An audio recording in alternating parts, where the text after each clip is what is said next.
Welcome to my channel where we talk to extraordinary people about the afterlife and the impact it can have on our lives. Today's guest is Guadagno. Betty is a very good example of someone that completely transformed her life after her near-death experience in 2019. Today she works as a transformation coach. She hosts the IANDS podcast and serves numerous communities, both locally and online. I hope her story will inspire you as much as it inspired me. So grab yourself a cup of tea, sit back and enjoy the show. Hello, beautiful souls. Today we have the great privilege to have a very special guest. And the reason why I wanted you podcast, Betty, is because you are probably the most inspirational, transformational story that I ever came across. Now, it needs to be said. I mean, I don't want to give any spoilers, so you'll be able to tell our audience where you come from and obviously and the experience you had, because you had an amazing near-death experience, and who you are today. So I'm going to hand the microphone to you. Yeah, I'll let you speak. I'll get into it. And I'll just preface it with a trigger warning, because my life before my experience was quite traumatizing. Yeah. But the really amazing part about the experience is that my life is no longer like that. And in fact, it's, in a place of so much deep rooted healing today, which is the transformational power, not just of a near-death experience, but also of the healing journey. You don't have to die to have healing and transformation in your life. I did. I needed to die to make that happen, but you don't. So my life before my experience was full of impoverishment, addiction. I was a prostitute. I was homeless. My life was rooted in atheism, definitely didn't believe in any kind of God, because my life was so full of struggle and hardship that I didn't want to believe in any kind of God who would allow that to happen to me. My parents were both addicts. Their parents were addicts. Their parents were addicts. It's just been generational of this really dense, dark experience of a family. And in 2007, my parents committed suicide with one another. Totally traumatizing, traumatic experience. I was 23 when that happened. My sister was 18. We found them and they just didn't know. They didn't have any tools. They didn't have any awareness. They didn't know that there was a way to just stop using substances. They thought that they had to die in order to stop. And I thought the same thing, and after my parents died, my addiction went ballistic. And then it became my whole life. I'm even covered in tattoos of liquor bottles and packs of cigarettes. This was my whole personality. My whole persona was this party girl. I'm so fun. Please love me, validate me. And really, in hindsight, I see that I was a terribly wounded person, just grabbing at anything. And, when my parents died, I had been traumatized my whole life, sexually, emotionally, physically abused. And I decided that I was going to become an abuser because I was so tired of being victimized. And I didn't even know that there was any role other than abuser and perpetrator. I thought that those were the only two things that existed in the world. That's the level of awareness that I was coming from before my near-death-like experience, which was catalyzed by a drug overdose in 2019. I'll pause there. So I mean, thank you for being so honest. Not everyone has the the courage really to expose themselves for who they were, but I think it's important that people know your background so that they know that you had a specific experience and you're being transformed entirely. So I think you're bringing a lot of hope to those that don't even know that there are options out there. There's a support network. There are people that are willing to help, but you have to be willing to go out there, expose yourself, and ask for help, right? Absolutely, definitely. I didn't know that there was help out there. And so I just thought that it was up to me. And I never even had the desire to change my life because I had never seen anybody change their lives. Yeah. And it seems, it seemed like God had a different plan for me. I mean, I know that there was a different plan for me now, but, there's so many points in my journey when I could have stepped on to a different path. Yeah. But again, just that fear of the unknown, I did not know that there is I didn't know that transformation exists. Today, I see that transformation is inevitable. If it happened for me, it could literally happen for anybody. Yeah. And absolutely. The other thing that I want to share is that the thing about being really honest about who I was before, it takes a lot of courage and a lot of bravery. But one of the things that I realized in my near-death-like experience was that this world is not real. This is not who we really are. We're actually divine spirits, and we're just here in these kind of costumes, these avatar bodies. So it's like, why not be honest? It's not even real. Like, who cares? Exactly. I Yeah. might as well just let it all out, because I know that by me doing that, it gives other people permission to do the same thing. And it's just more realistic, like Yeah. it's just impossible for us to be like these super enlightened spiritual people our whole lives. Like, we're human too, and humans are innately flawed. Yeah, we could discuss as to why, but it's probably another conversation. But well, we need to hear a bit more about your amazing near-death experience now. Absolutely. So I took too many drugs. Surprise, a drug addict took too many drugs. So weird. Who would have ever thought? I always took a really large quantity of substances every day. I had this long drug-a-log of things that I would do all day, every day. This particular day, I decided to do a little bit extra because I was going to go do my laundry. And I thought, might as well get messed up to go do this mundane human task. And I ended up overdosing. And there's a couple different parts to my experience. And I call my experience a near-death-like experience because it was also a Kundalini awakening that Yes. happened. And Kundalini roughly translates into life force. But I had a life force, a soul energy activation in this experience that was catalyzed by a drug overdose. The first part of my experience was this rush of Kundalini energy going up and down my body. And it was like this intense sort of orgasmic experience that was going all the way from the crown of my head to the root of my chakra system. And it was like causing me to pee all over myself. Like, part of my experience was spent on the toilet, one of Wow. those woke toilet moments. But I just started to lose control of everything in my body.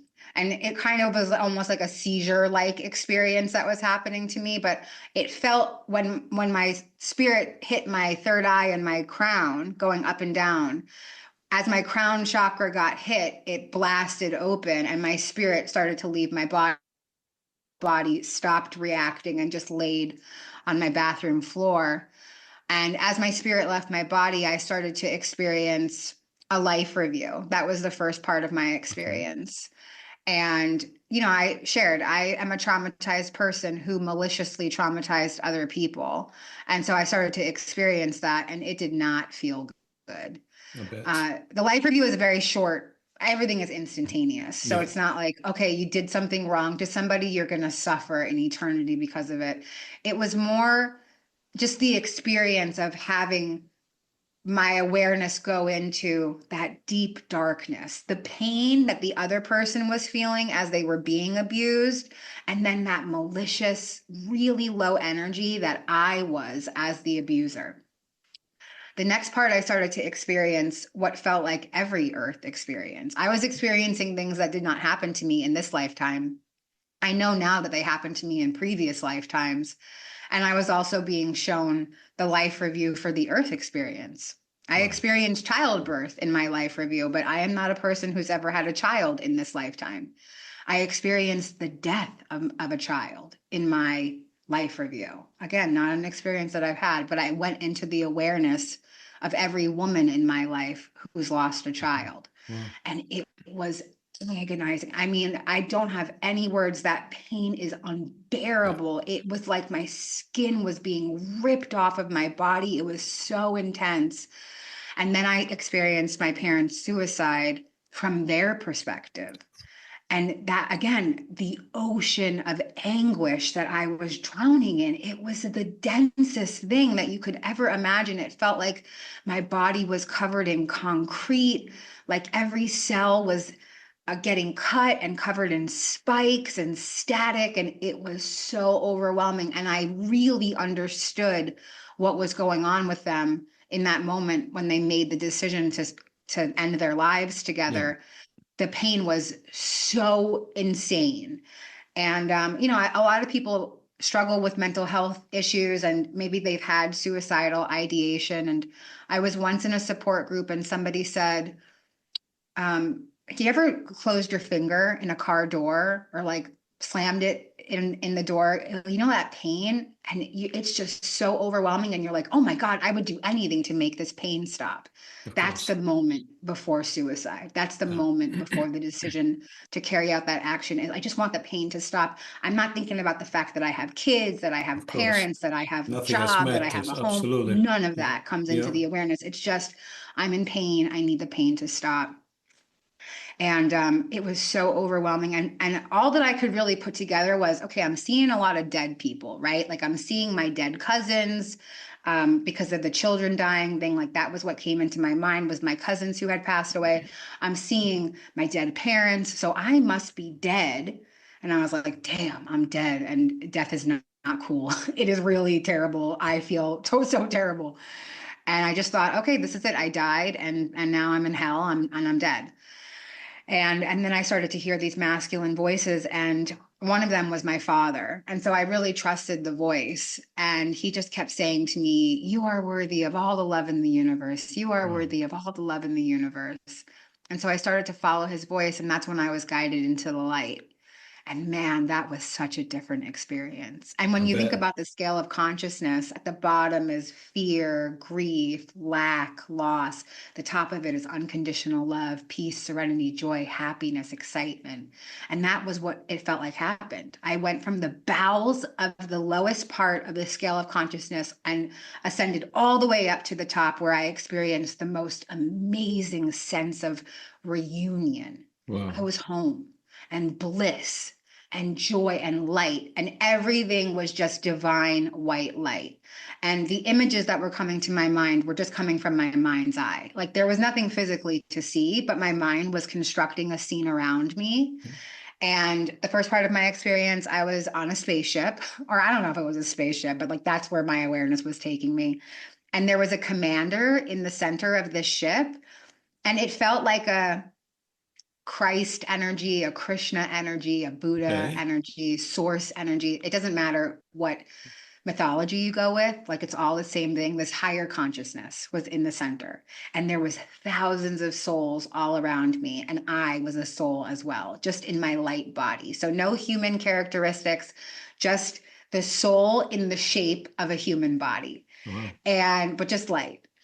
And the commander was telling us that we were getting ready to jump to Earth, because it was the most exciting time to go to Earth. And we had answered a call as volunteers to come down to Earth for the Great Awakening.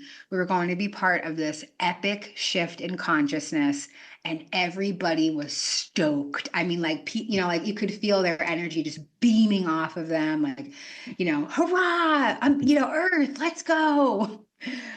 And none of this is making any sense to me, right? Like, I just think that I am tripping so hard. I'm like, damn, I have fried myself out. Like, this is crazy. Because I don't believe in any of this. I have never heard of the Great Awakening. I don't know anything about spirituality or spiritual awakening. This is all just like a weird movie that's happening inside my head, it feels like. And then my awareness shifts over to another scene, and I find myself in front of a table of beings. And it was like this really crappy, like plastic table. It was like nothing to write home about, no ornate anything. It was just like, we're in a church basement. Here is the table in the church basement. But they did have this beautiful golden book, and it was huge. It seemed like it was the size of the whole room, but somehow I was looking at it in front of me, and they were thumbing through it, and they said, okay, good to see you. You're only here for information. You're not meant to stay. Don't get comfortable.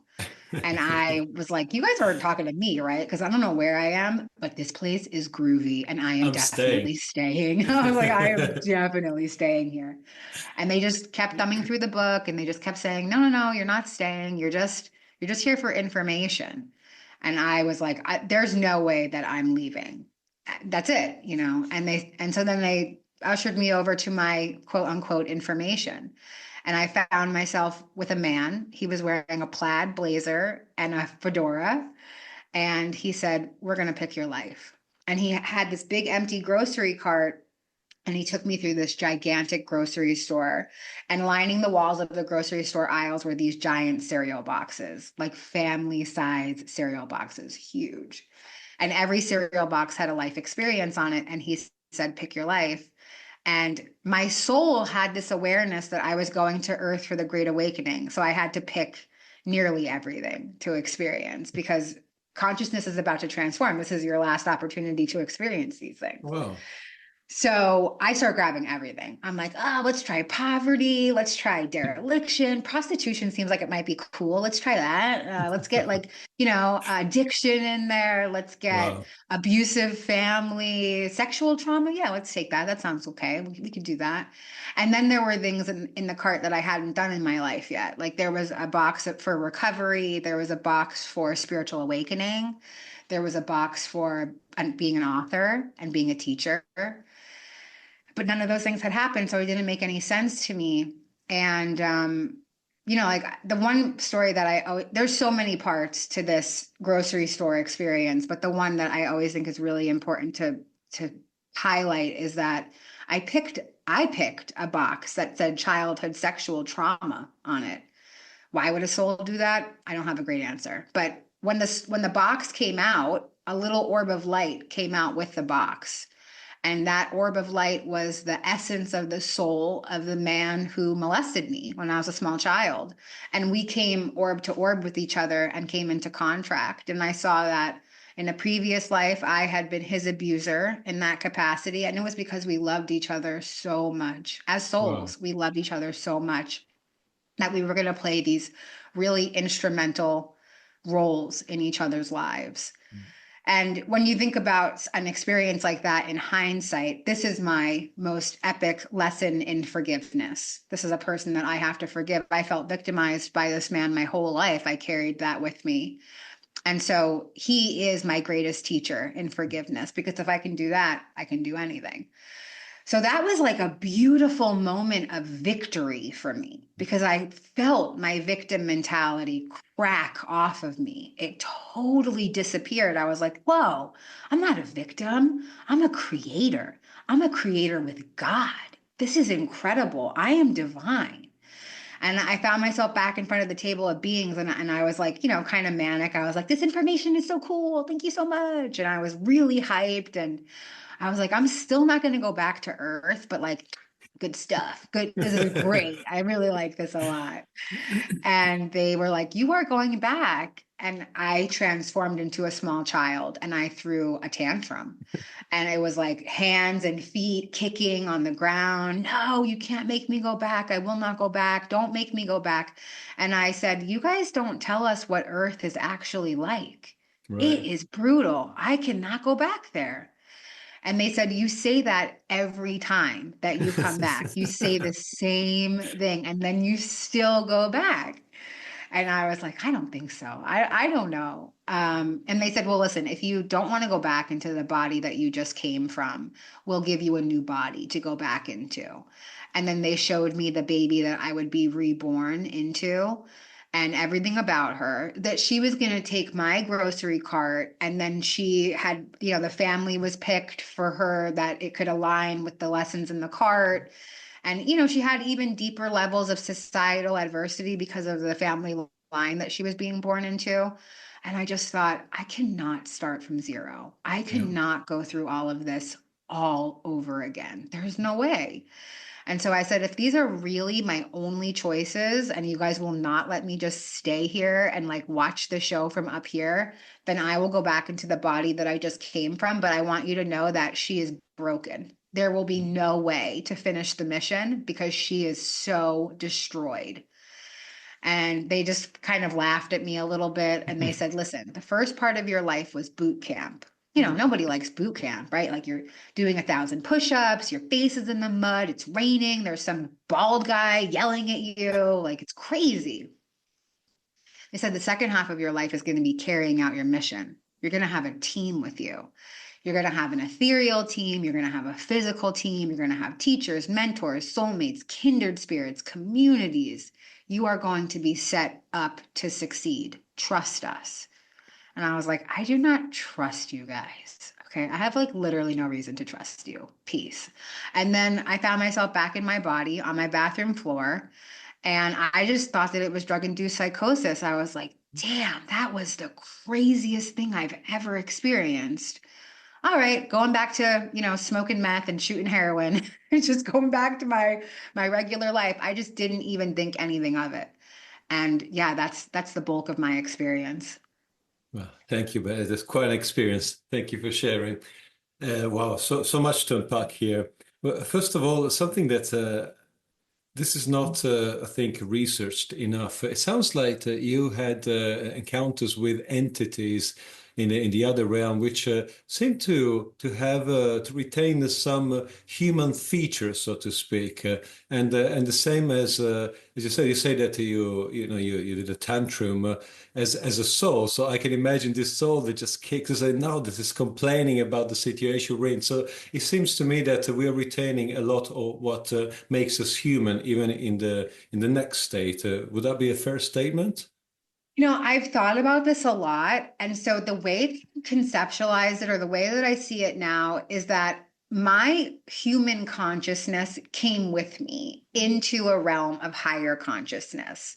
And in order for me to feel comfortable or to accept what was going on around me, I have to assign things and meaning to it the same way that I would on Earth. I assign meaning to everything around me on Earth. Sure.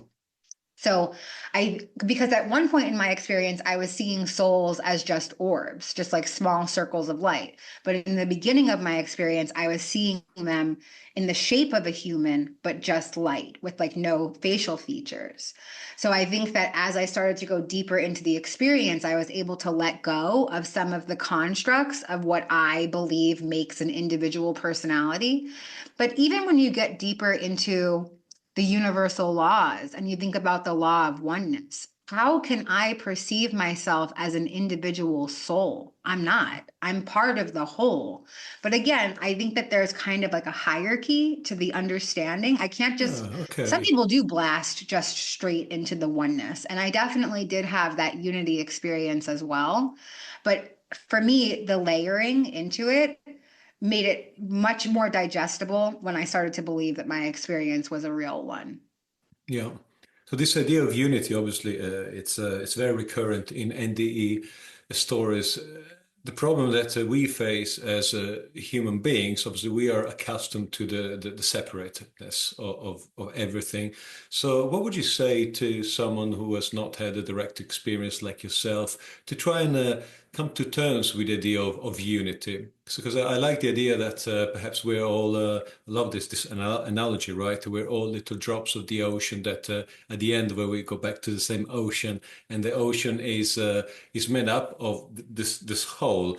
Would you say this is like a good parallel based on your Yeah, I understanding there? love the ocean analogy. Another one that I would use is even something more modern like the internet. Yeah, We're I guess. all websites on the World Wide Web. Like we all have our little individual pages, like how on Facebook, like you have your own individual page, but you're part of the larger For entity, the whole which platform, is the yes. internet, right? Like this huge, this unfathomable thing. Like you can't even understand how big it is, but it does connect us all. So Yeah. yeah, I really like both of those analogies a lot. And I think a way to practice unity and to practice oneness, something that I like to do. I mean, I don't like to do it. Actually, I despise doing it, but something that I will do when I need to get into a state of oneness and unity is I will see every person as a baby. Like all of us were babies once before we had these personalities, before we had our shortcomings or, the things that make us wonderful, our assets or anything like that. We were just helpless little babies full of unconditional love and joy. And I like to see people that way because it helps me to have a deeper understanding. Like something Yeah. happened to that baby at some point in their life to make them into the asshole that I don't want to see as my brother or my sister. And so I have to understand that at one point in time, we were all the exact same thing. We were all just these Yeah. little helpless babies. Brilliant. Okay, so now I'd love to talk about your post experience because again, people who have not had a direct experience, they assume that people come back from an NDE and they are fully transformed instantly, whereas that's clearly not the case. And you mentioned yourself, you were, oh wow, I had well, maybe the best trip of my life. Okay, I just get on with it, take my pipe, crack pipe, whatever it is. So guide us through, please, this process of integration.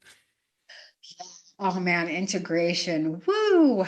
It is, yeah, it took me a while to grasp the fact that something had actually happened to me. At first, I just thought that I actually died. And I was like, oh, I'm dead, but I'm too scared to see what I look like without a body. And so I can't cross all the way over. I was like making up all these insane, Yeah. meth-induced psychosis stories inside my head. And then I the universe started to make itself really loudly known to me. Like the first thing that it did was it started to present me with all these number sequences. So every night I would try to go to sleep if it was a night when I was sleeping and not, binging drugs all night.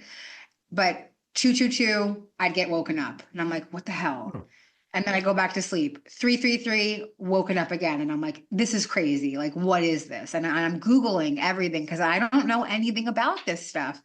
And it's like, oh, the angels are talking to you. Your spirit guides want to get your attention. And I'm like, I don't believe in this. So I don't know what's going on. And then on the same day, right? Like I'm desperate for drugs. And all on the same day, I call up every single one of my dealers. I had like, one main dealer and then a bunch of backups. And I call up my main dealer and he's like, listen, I want you to lose my phone number. Don't ever call me again. I'm out of the game. And I'm like, what are you talking about? He's like, I found God. I want to be a Christian. I want to be a good father. I'm like, okay, nerd, bye. Right? Click. I call up the next guy. He said the same same thing. thing. But these guys didn't know each other, but they all had the same story. I'm talking, I called 10 different men and they all said the exact same thing. And I was like, okay, I'm obviously stuck in some kind of glitch. This is crazy. So then I went out into the streets to go try to find what I needed because I had a physical dependency to Of heroin. So I course. could not go without this one particular substance for any amount of time because I would get violently ill if I didn't Yeah. have it. I wasn't even getting high from it anymore. I had been doing it for over 20 years. I just needed to maintain not getting sick. So I was Yeah. using it for like maintenance. And I couldn't even, every time I bought drugs on the street, they would be fake or they wouldn't work. And, or like I got, like a bad batch and I fell out. And it was just like all this craziness. And then I started to go through withdrawal because I didn't have what I needed. And I was on day 3, which is the worst day. It's like Okay. you're sick out of every part of your body. You're sweating. Like it felt like my bones were made of fire, like my skin was getting ripped apart by broken glass. Everything hurt. It hurt to breathe. My teeth hurt. My eyebrows hurt. Everything hurt. And I heard this voice while I was writhing in pain because I had this moment where I was like, oh, okay, I understand my parents. This is what was happening to them. They were in this amount of pain. And Yeah. I can't do it either. But I was like, I can't even kill myself because I don't even have anything to kill myself with. Yeah, I couldn't even get out of bed to go into the kitchen to try to grab a knife to do something with because I Wow. was that sick. I was totally debilitated. And I heard this voice and it told me that I could request what I wanted fixed. And I was like, okay, strange voice. I'm in the throes of desperation. I'll do anything right Might now. as I well. want Yeah. to no longer be sick. Please take this away from me. And they just told me to count backwards from 10 and lay down. And as I did, I saw these 2 little men appear in my mind's eye. And they were wearing these white lab coats and they had these little lawn mowers. And they started plowing out the pathways of my mind. And every step that they took, I would feel a hot tingle in every place that they were. And they went all around my entire mind. And then in the end, I had this bright white flash when they finished, and I was healed. I Wow. was no longer sick. I mean, like moments before, I was welcoming death, sick all over myself. And then all of a sudden, I was completely well and healed and fine. And Unbelievable. I threw myself out of the bed and onto the ground. And I was crying out to a God that I didn't believe in. And I was saying, how could this be happening to me? I don't believe in this. I don't believe in you. And then I saw these seven, I don't think I've ever actually shared this part of the story, but I saw these seven entities along my wall, like where my dresser was in my bedroom. And they were all standing there. And I had this innate knowing that they were different dimensional versions of myself that had all worked together to bring me healing in this human timeline. And they were all different. Like one was 7 feet tall and iridescent and like wearing this beautiful cloak. And then another one was like a weird little like 2-foot gremlin troll thing. And like they were all, some were beautiful and some were really messed up to look at. But they were all there with me. And I just kept saying, I'm not worthy of this. I'm not worthy of anything. And they kept saying, but you're worthy of all the love in the universe. You're worthy of all the love in the universe. Remember? And, like all that my brain could conceptualize was you're an atheist, you're a drug addict, you're a prostitute, you're a manipulator, you're a thief, you're a liar, you're a racist, you're a rapist, you're a piece of shit, you're a terrible human being. Like, no, you are not worthy of this. Yeah. And then all of these divine angelic voices ringing in my head, you are worthy of all the love in the universe, all the love in the universe.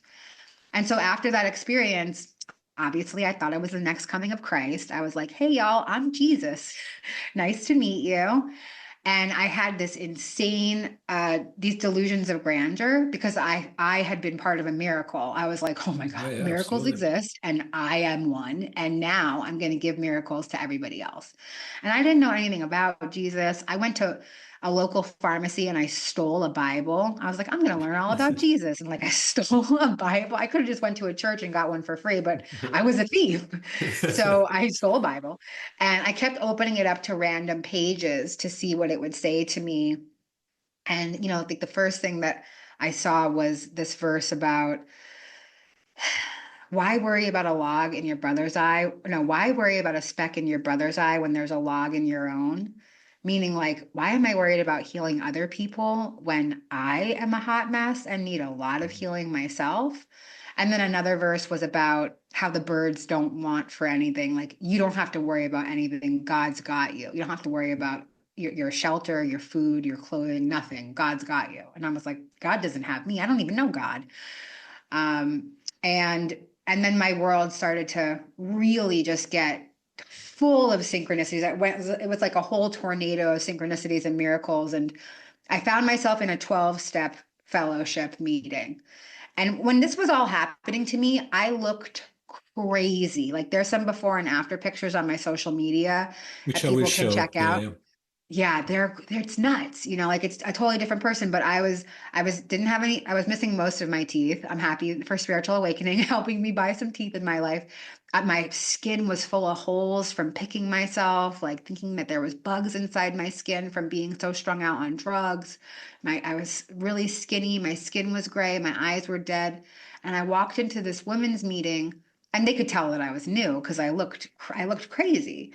And this woman hugged me when I came into the meeting and she whispered in my ear and she said, you are worthy of all the love in the universe. You are worthy of all the love in the universe. And I knew that I was in the right place and that I was going to have to do recovery in order to do whatever it was that God wanted of me. I just wanted to get back to heaven.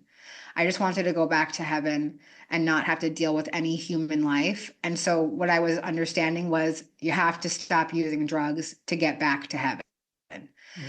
And so that's what I did. Once that lady said those words to me, I was like, okay, now it's really obvious. This is what I have to do.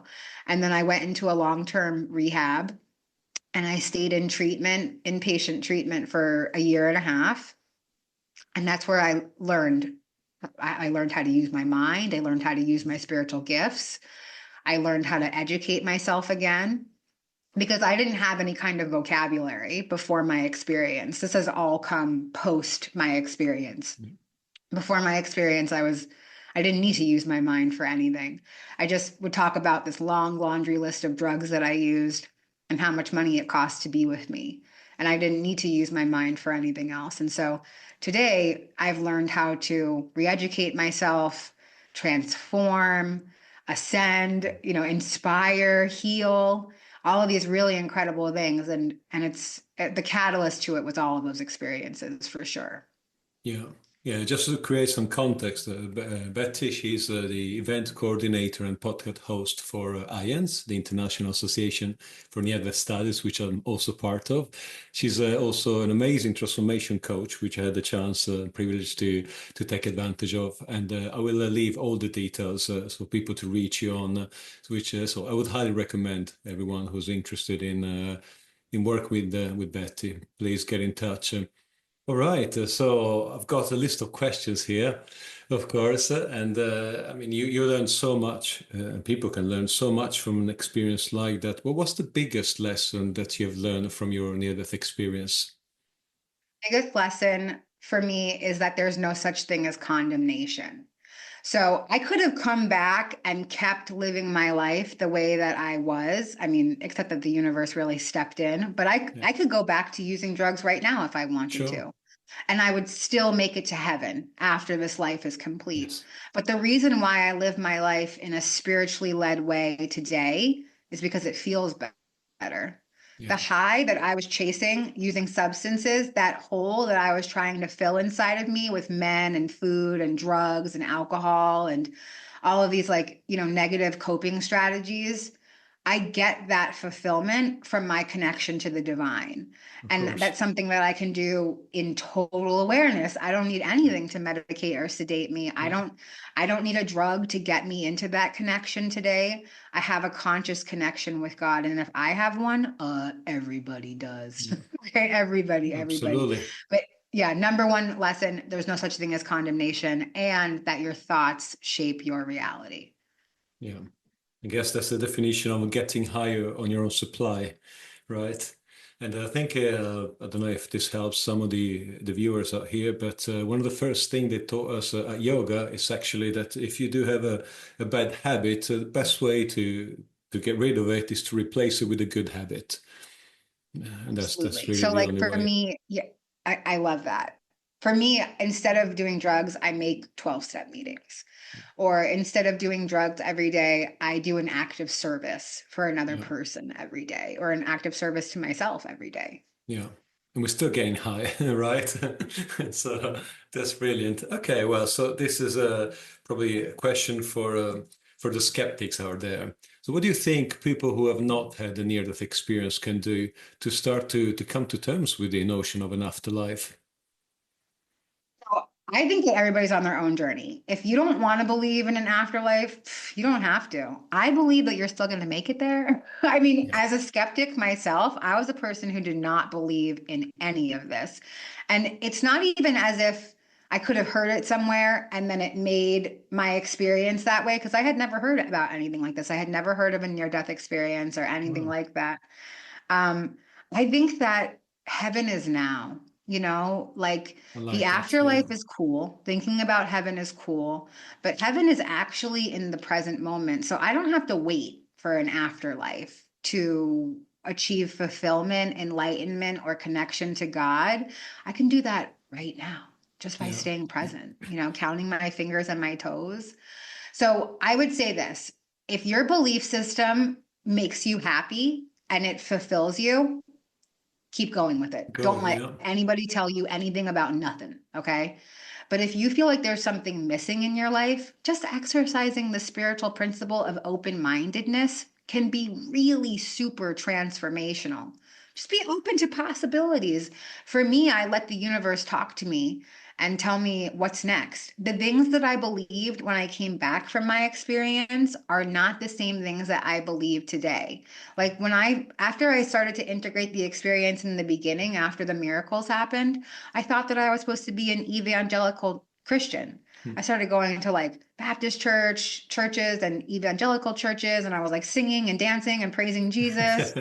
And that's not what That didn't work. and that's Yeah. not for me, Yeah. like, but that's what I thought it was. But by exercising open-mindedness, I was able to cherry pick the things Yeah. that I like out of each faith and design my own thing. I don't have to fit into anybody else's box, and nobody else does either. Yeah.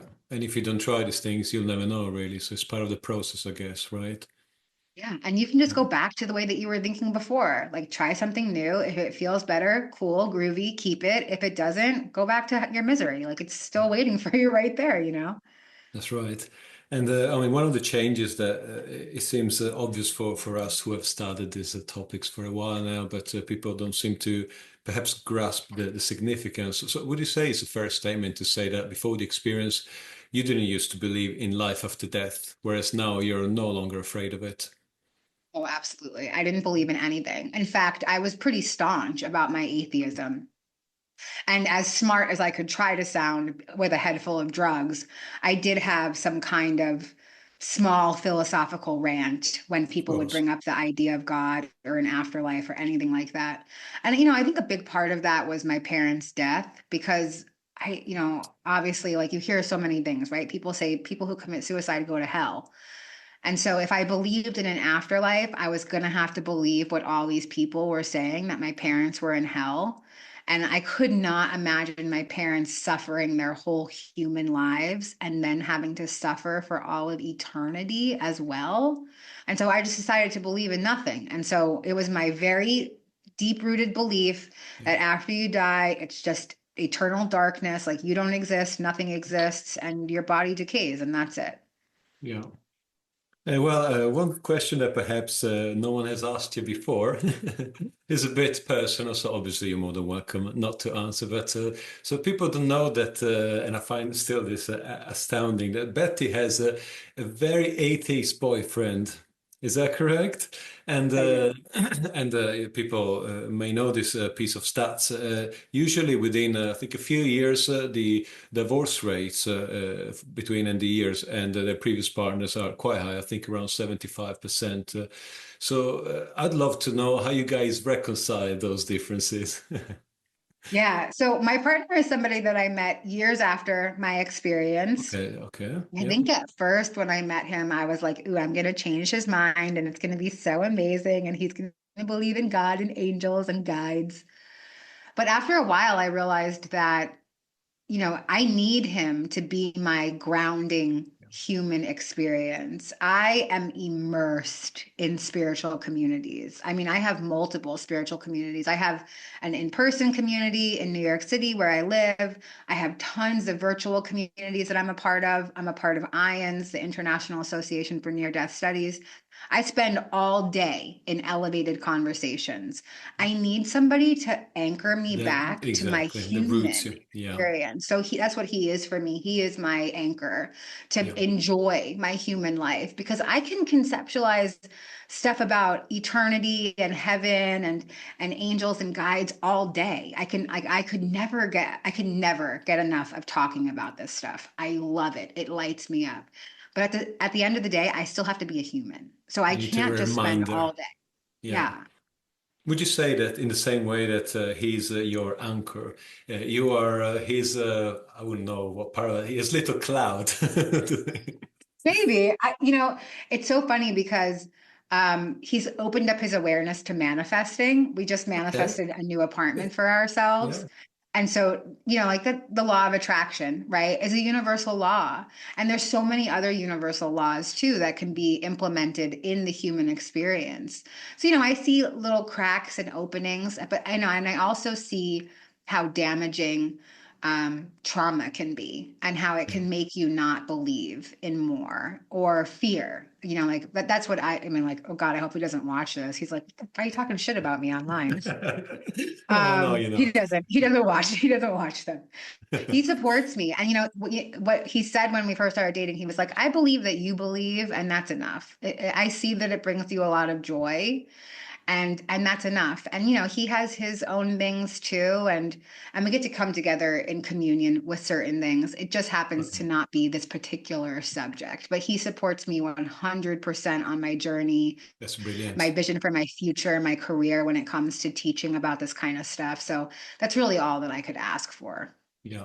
Plus, you still have plenty of time to make up his mind, to change his Yeah, yeah. mind. I'll get there. I'm just like Brilliant. sending him like subliminal messages in his sleep. That's right. Angels are all around you. Brilliant.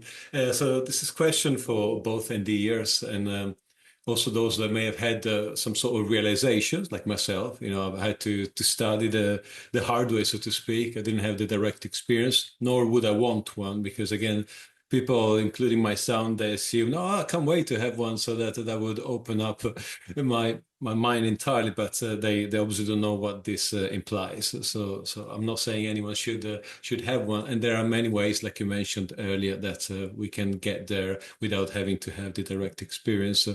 In terms of integration, so what would you, if there's anything that you could suggest to help those who may have had an experience, but also that are just open-minded, maybe started to realize these things, but are still struggling to integrate this knowledge into their daily lives? Is there something that you suggest they could do about it?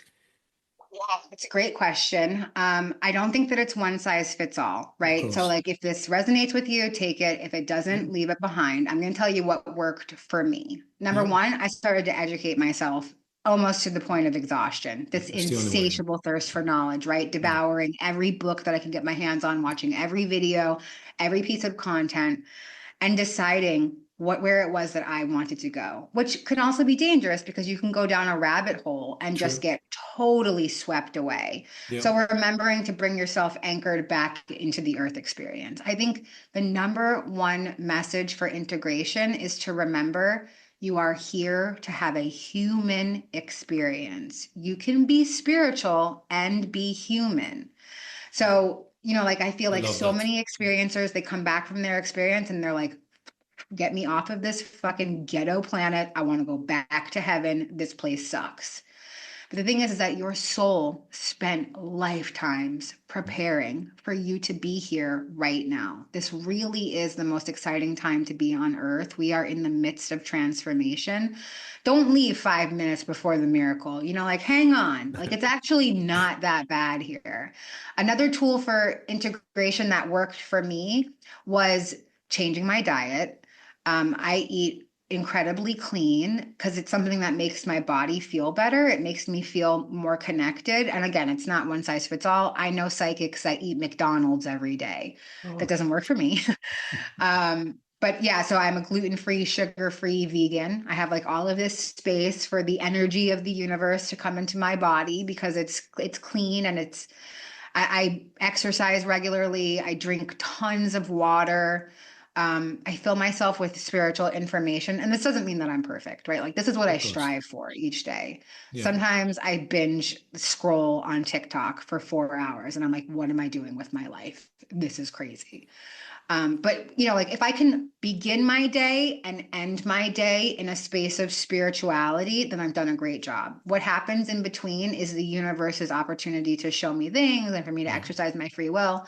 But I start the day in a space of spirituality. I end the day doing an inventory of myself. What did I do well today? What could I improve upon tomorrow? When did I stay present? When did I see God? What am I grateful for from today? And that's basically it. Like, just getting into that routine, structure, discipline, consistency, embodying the divine masculine attributes is a huge part of spiritual integration. That's great. Brilliant. So, changing a little topic, I'd love to talk about reincarnation. So, obviously, you mentioned earlier that you were able to access some memories of your past life. So, I'm assuming you accept the idea of reincarnation. So, one thing that I'm still struggling to get my head around is so it feels that we're going to keep reincarnating forever. Or perhaps at some point, I'm assuming that at the end of times, we will have finished all lessons that we came here to learn. And at that stage, it'd be pointless to keep reincarnating. So the idea of bodhisattva, right? That whereas you decide to reincarnate just to help the others get there first. But hopefully at some point, we won't need that anymore because we'll all get there. So at that stage, I assume the idea that I've got so far is that the Buddhist concept of nirvana, right? That we will get to this state of bliss. So we'll remain, let's say, into the afterlife, and there will be no need to incarnate in human or other forms anymore. Is this your understanding of reincarnation as well? I mean, so kind of, right? Like, what if we already are Bodhis and we just don't even know? Like, we just think like, oh, damn, like this life, bleh. But maybe we are doing, like this work of helping other people and we're not even really aware of it. My perception of reincarnation it aligns a lot with A Course in Miracles. A Course in Miracles says that if reincarnation is a concept that helps you, then use it. But if it's not, then leave it behind, because A Course in Miracles teaches that this world isn't even real. So, like, what is there to accomplish? What lesson could there possibly be to learn? You are infinite. You are God. You are the divine. These are stories that we tell ourselves because it helps us get through the human experience, right? Like when I first came back, I thought I was on a prison planet. I was like, yeah, I keep hearing all these spiritual teachers say that this is like the highest level of spiritual school, but what if it's actually like the school for bad kids and pregnant teenagers? Like, I feel like maybe that might be where we are. Yes. And I had to change that story because it wasn't helpful to me. It didn't bring me joy. It didn't light me up. In fact, it ushered me into a lot of fear. So I had to design a different thought system. So, the idea with reincarnation, another thing that I share all the time is like, what else are you gonna do? Like, you're an infinite, being. You have literally all of eternity. Can you even conceptualize how much time that is? There's no way for us to even wrap our human heads around it. You got nothing else to do. Okay. Heaven's boring. Just like enjoy your earth experience with all of its twists and turns. Like, we are here to experience the depth of the scale of consciousness, to go all the way up and down it, all the way up and down it, all the time. Everything passes. People are like, I mean, myself included, obsessed with this idea of like, I want to be happy, joyous, and free all the time. Why? Wow. Why? That's what heaven is. Why would you have left heaven? If you only wanted to be happy, joyous, and free, you would have just stayed there. You wanted to experience some dense, dark contrast so that when you go back to heaven, you can actually appreciate it. Or not even going back to heaven, but just when you get to experience joy in your lifetime, you can appreciate it, right? Like, how much more grateful are people who come from nothing and then acquire Wow. something, Absolutely. right? I Or somebody mean, who's starving that gets a piece of food, like they are experiencing the contrast of that yeah. experience. But if you're just somebody who's used to having everything handed to you, or like you're used to happiness and joy all the time, then you don't appreciate it at all. And Yeah. I think that's why so many of us came here for this call, because we were like, damn, Earth is a mess. Yes, let's do it. I just like, I see myself in heaven with like my little group of girlfriends, and we're like, girl, let's get in the car and go down there. It's going to be Got some wild. fun. Yeah. Definitely roller coaster emotions. Yeah, that's for Yeah. sure. All right. I do need to ask you, what's your idea of God after your experience of these So days? God, like, there's really no way to conceptualize it, right? Like, I don't think that God is a form or a gender or a class or a Of course. race. I think that God is this infinite source of energy that I come from as a piece of energy. And A Course in Miracles tells me that God doesn't even know that I'm here. So Interesting. that's a hard thing Okay. to wrap your head around too, Yeah, right? never heard that one. Interesting. Yep, God doesn't even know that we're here, because God loves us so much that God was like, you want to go play your game? See you later. So the way that I perceive it is like, okay, and I'm going to use gendered language, even though I don't think Of that God course, of is a course. man. But so, like, God is the eternal father, right? And I am this nihilistic teenager, and I'm in my room and I'm like playing my video game. The video game is Earth Sims, right? And God's like walking past my door and he's like, what is she doing in there? Ah, she's okay. Like, I know that she's here. Like, she's all right. It's like, she's playing her game. Like, that's totally fine. I'm just going to let her play her game. Yeah. Um, God doesn't know that inside the game, like, I'm in that room with a VR headset on and I'm playing this Earth experience game. God doesn't know that. God just knows that, like, I'm safe. God's got Exactly. me. Yeah. And Yeah. that's it. So that's like one way that I like to look at it, because I really enjoy the interpretation of A Course in Miracles when it comes to the conception of God. Now, the Holy Spirit is my connection to God and everything that is for me here. But God itself is like so infinite and beyond. Like, it is the energy that fuels the game. And yeah, that's my answer, if that made any That's sense. no, no, it does, and it's a different take, so I appreciate that. Very interesting. I have to look into that. What do you think God made us in the first place? So I don't think that God made us. I think that Okay. we made us. I think that one of the ideas around the fall of creation, right? Like this was part of my spiritual experience, part of my download in the Kundalini awakening, was that, like we were in co-creation with God. And we decided that we were going to have this experience. And God was like, okay, cool. Yeah, I'll help you design your game. Like, no big deal. Like, I'm with you. And then, some of us were like, nah, we don't want you to help us. We want to design our own game. And then, the mythology that comes to my mind is the story of Atlantis, but like we'll use Adam and Eve, right? Because that's like everybody. So Adam and Eve are like chilling in their Garden of Eden, and they're just those light bodies that I was describing before. Okay. Just kind of like human shaped, but no features, no gender, no nothing, like just spirit. And they could create anything they wanted with just a thought. There was no time space continuum, no restriction, no anything, just energy, and that's how everything was created. And then, like in the story, it's like, okay, the serpent comes in. And so this was the moment when we were like, nah, we want to make our own game. Like, we don't want you to be involved, God. Like, we're going to do our own thing. Like, what else is in here? And that's when we had kind of like this spiritual suicide. We fell from grace. Like we gave up. We gave up this eternal sort of spiritual life to have this human experience. So I don't believe that God made us. I believe that God made our essence and that we made this experience. And in A Course in Miracles, it calls it the tiny mad idea. And man, is it crazy? Like it has really gotten crazy. It's out of control.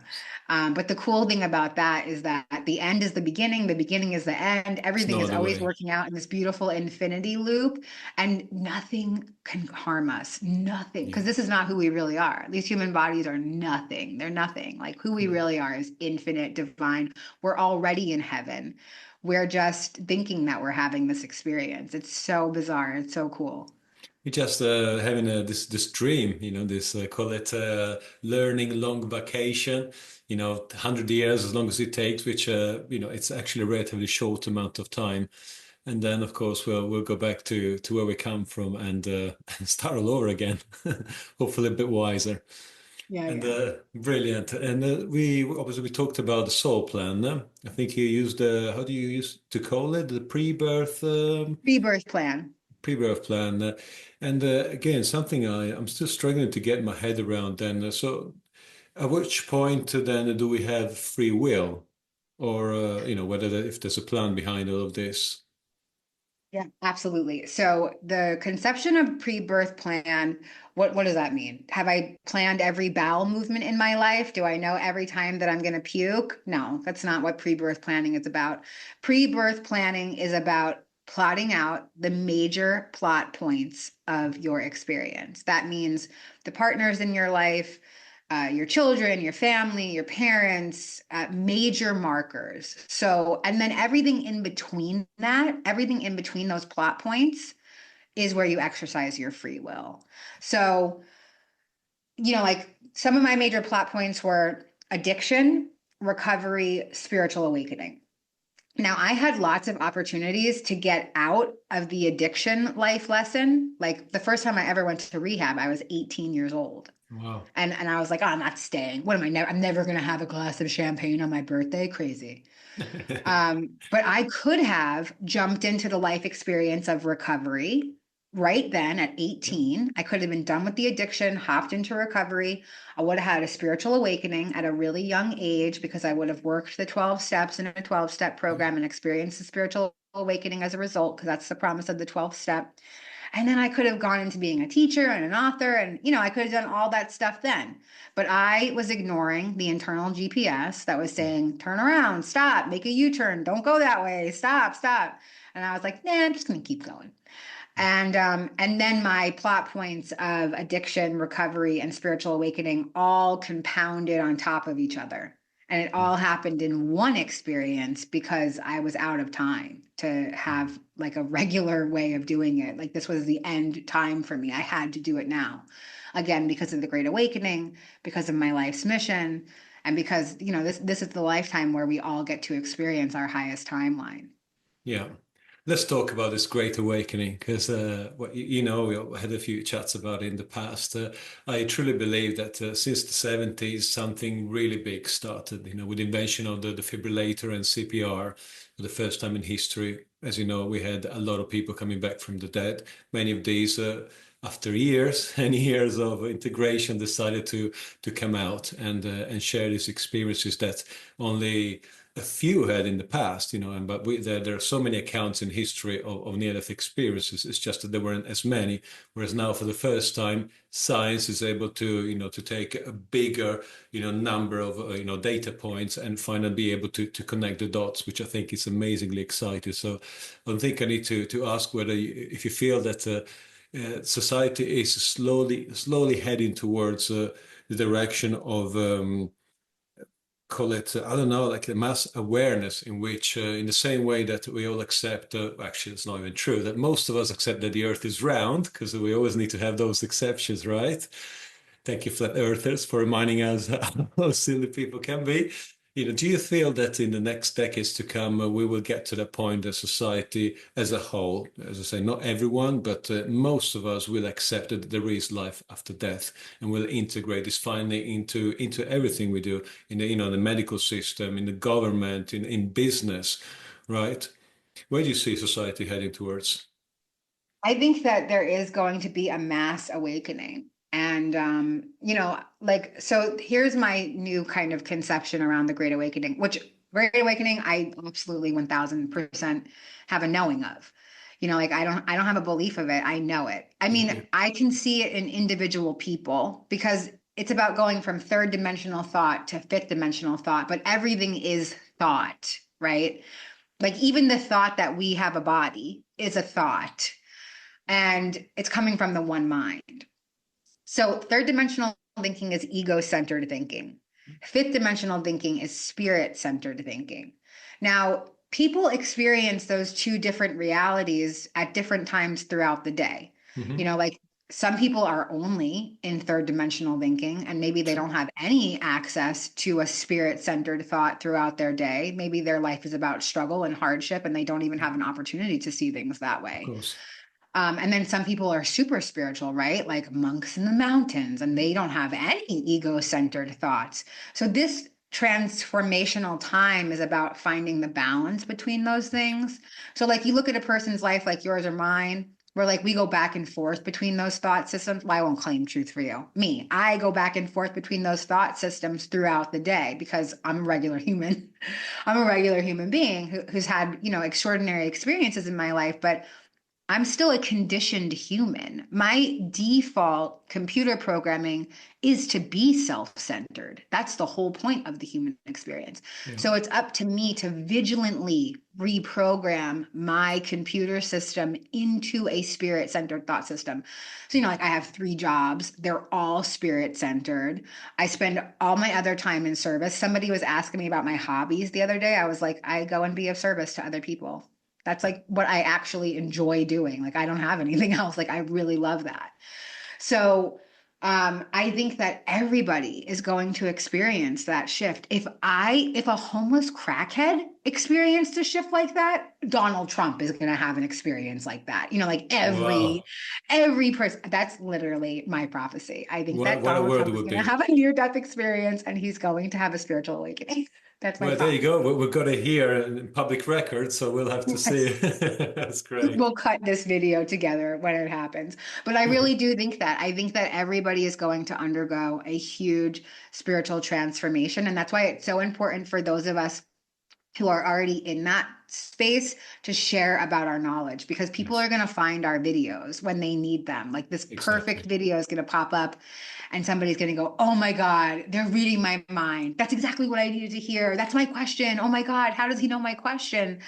The other side of this is that, like, whether you believe in doomsday and the apocalypse or you believe in the Great Awakening, both of those things keep you out of the present moment. So just like be aware of that too. Like heaven is right now. Heaven is Yes, in connection. Heaven is in yes. presence. So don't get too down the rabbit hole when it comes to Yes. like these outer concepts that take us away from the present moment, because this is it. Like staying present is a big part of the shift as well. Yeah, I love that. And it helps if you have an atheist boyfriend. So each one of you need to get one. Yeah. Brilliant. Well, you talk about your spiritual team quite often. I'd love to know if there's anything that people can do to get in touch with them, because Hell yes. obviously Oh we, my we, we God. feel so lonely here sometimes. So, well, come on, team, where are you? Make yourself known. Yes, I identify with that. Yeah, we have all this invisible help. It's incredible. And everybody has it. It's not just me. And it's every person. If I have access to it, again, a homeless crackhead, hello, you definitely do. So the first thing about your spirit team is that these are your earth customer service agents. Okay, you have to call customer service in order to get help. So like Yeah, if my true. cable goes out, I don't just like stare at the TV and like, man, I wish this would get fixed. Yeah. Like I have to take some action.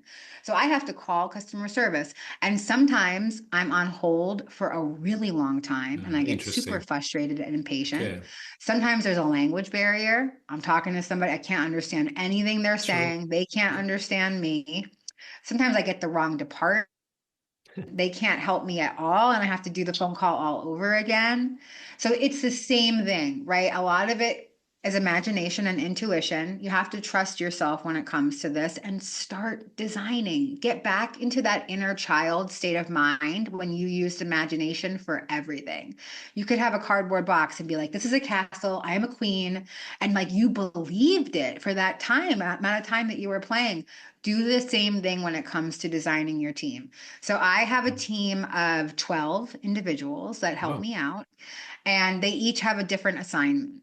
So I have a Okay. manifestation guide. His name is Philip. I have a fashion guide. His Oh, name you is even named them. Francisco. Oh, yeah, Okay. yeah. I have a guide for everything. Like I have a guide that helps me sound eloquent. I have like a speaking guide. I have my higher self. I have different guardian angels. Like I have members of my family, my ancestors that are part of my team as well. And everybody has access to this. It's just about really trusting, because we can't physically see it, and so we Yes. don't believe it. But that's the thing about intuition. It's our sixth sense. Like dial into a sense that isn't these five physical senses, because spirit isn't physical. So you have to get into those spiritual senses. And those are muscles that they need to be Yeah. stretched. They need to be exercised. If you do Absolutely. it once and you're like, this doesn't work for me, the universe goes, okay, it doesn't work for her. So I have to keep doing it every day and saying, this is working. This is working. I'm believing. I believe. I'm entitled to this. And then that will start to be your reality. That's brilliant. Betty, we're close to the end. We've been talking for over an hour. I know we could be talking for way longer, but we all have to get ready for our year-end festivities. So I like to finish these chats with the question, so to speak. What's the meaning of life to you? Whew, the meaning of life is to experience, surrender, flow, and experience. And that means everything. The Yeah. meaning of life for me is that dual contrast. I want to experience the lowest of the low and the highest of the high. I want to take in all that Earth is. Earth is a dual experience. And yeah, the meaning of life is it's just to experience. Like we come here to forget so that we can remember who we really are. And that's the meaning of life. Like just to come here and forget and then remember. Yeah, which I think people fail to realize is the primordial definition of religion. Comes from Latin religere, which has got nothing to do with institution, church, or dogma, or anything. It simply means to reconnect. So, like you said yourself, to remind ourselves who we are while we're still here. That's brilliant, Betty. Is there any parting message you would like to leave us with? I would love to say that your thoughts shape your reality. If you change your thoughts, you can change your life. Now, of course, like some of us are traumatized people, like myself, which means that I have underlying wounds that block my new affirmations and my new thoughts from coming to fruition, like victim mentality, my inner saboteur, all of these different aspects of myself. If you can heal the underlying wound, and change your thought, you can literally change your life. My thoughts used to be, I'm homeless, I'm addicted, I'm impoverished, I hate my life. And so that was my experience. And today my thoughts are different. I'm an abundant individual. I'm surrounded by spiritual community. God loves me. I'm worthy of all the love in the universe. And so that is my experience, just by healing and changing the thoughts. And if you need help with healing, I'm a transformation coach, and you're more than welcome to reach out to me. And if you can't afford coaching services, I know so many free resources, and I make free content on my social media. So at least let me shepherd you to a free community where you can find the resources to help you ascend into the next level of your life, because you are worthy of all the love in the universe, and you are supposed to be enjoying this human experience for all it is. Well said. I'll make sure I have all the information if people want to reach you in the description below. And Betty, I always enjoy a conversation, so thank you so much. It's been again a beautiful pleasure, and yeah, wishing you all the best, and I'll talk to you soon then. Hey guys, thanks for watching. If you enjoyed the video and want to support the channel, leave a like, subscribe and hit the bell notification button to be notified of the next episode. Until then, enjoy this dream we all call life and live the love you want to see in the world. Bye for now.